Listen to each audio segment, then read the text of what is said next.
नमस्कार। चंद्रकांत भी भट्ट अमेरिका से।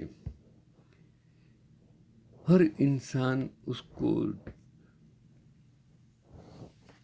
गरीबी में से अमीर बनता है, सब कुछ मिलता है, धन, संपत्ति, संतति, सब कुछ मिलता है, फिर भी वो संतुष्ट क्यों नहीं है। चंद्रकांत भी भट्ट इसके लिए हमेशा कहता है कि आपको समय के साथ अपनी सोच बदलने की ज़रूरत है। जो मिला है वो ईश्वर का दिया हुआ है, उसको अच्छी तरह भुगत लो। बाकी सत्ता, संपत्ति, संतति के पीछे भागते जाएंगे तो आपकी ज़िंदगी का कोई मतलब और उद्देश्य नहीं रहेगा। मैंने एक आर्टिकल्स जो पढ़ा कि अमेरिकी टेक स्टार्टअप लूम बेचने के बाद अरबपति हुए विनय अब भी ज़िंदगी में निराश हैं। जो उन्होंने कहा कि मैं अमीर हूँ और मुझे यह नहीं पता कि ज़िंदगी में आगे क्या करना है। मेरे पास कोई उद्देश्य नहीं रह गया है। यह कहना है टेक कंपनी लूम के को फाउंडर और भारतीय मूल के अमेरिकी 33 वर्षीय उद्यमी विनय हिरेमत का। स्टार्टअप बेचने के बाद विनय 8,400 मतलब 8400 करोड़ रुपये के मालिक हो गए। सालाना 515 करोड़ रुपये का पैकेज छोड़ने के फैसला किया। संतुष्टि के लिए हिमालय तक भी यात्रा की। मैं अमीर हूँ शीर्षक से ब्लॉग पोस्ट में विनय ने बीते साल भर में जिंदगी में आए बदलाव, रिश्ता टूटने समेत कई मुद्दे साझा किए हैं। तो वो स्टार्टअप का जुनून तब से ही था जब इलिनॉइस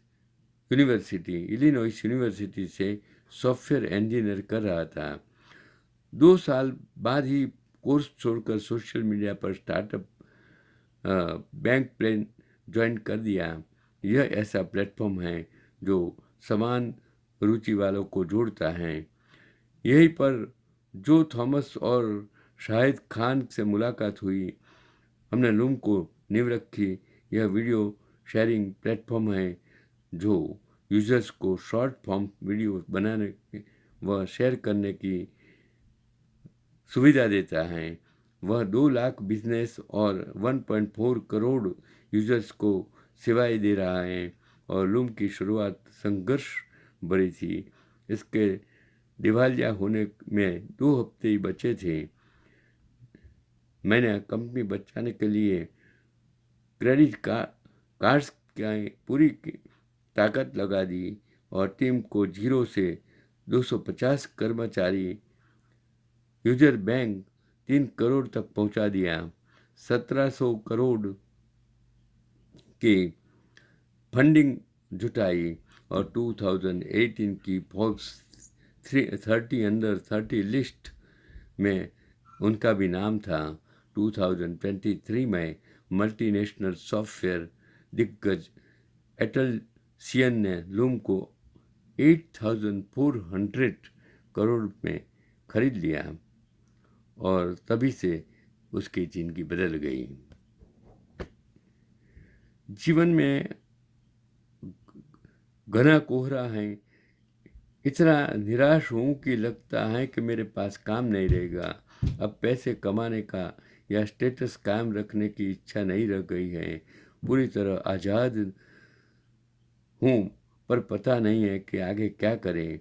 ईमानदारी से कहूँ तो जिंदगी को लेकर आशावादी भी रही हूँ।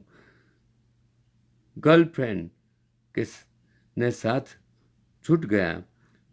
इस ब्रेकअप की वजह से भविष्य को लेकर मेरी असुरक्षा की भावना है। माफ़ी मांगता हूँ अगर तुम यह पढ़ रही हैं तो जो कुछ तुमने किया उसके लिए शुक्रिया। दुख है कि मैं वह नहीं बन सका जैसा तुम चाहती थी। सार्थक जिंदगी और संतुष्टि की तलाश में हिमालय की ऊंचाई तक गया। तो ये एक कहानी थी एक इंसान की जो मैंने आप तक पहुंचाने की कोशिश की कि इंसान के जीवन में कब कभी ब्रेक आ जाता है। पैसा कमाने के बाद, ऊंचाइयों तक जाने के बाद इंसान किस तरह नीचे गिर जाता है, उसकी ये कहानी है। इसलिए मैं हर वक्त हर इंसान को, इस समाज के हर लोगों को कहता हूँ कि जो आपके पास हैं, जितना भी है, मत सोचिए, किसी के बारे में मत सोचिए कि वो करोड़पति हैं, उसके पास इतनी सारी कार हैं, इनके पास इतने सारे गहने हैं, इनके पास इतनी सारी सुविधाएं हैं, वो महान एक्टर हैं, वो महान बिजनेसमैन हैं, वो महान मतलब मंत्री हैं। वो ऐसा सोचने और सोच में से आप निकल कर अब सोचने लगो कि आप क्या हैं, आपके पास क्या है। आपके पास जो भी है, जिस तरह का है, वो उनसे एंजॉय करना सीखिए। अगर 100 रुपया है तो हजारों रुपया प्राप्त करने की कोशिश मत कीजिए, क्योंकि उसके पीछे दौड़ने से जो 100 रुपया भी आपके पास है वो भी चला जाएगा। कभी कभी मैंने ऐसे इंसानों को देखा है कि जो बिना पैसे जी सकते हैं।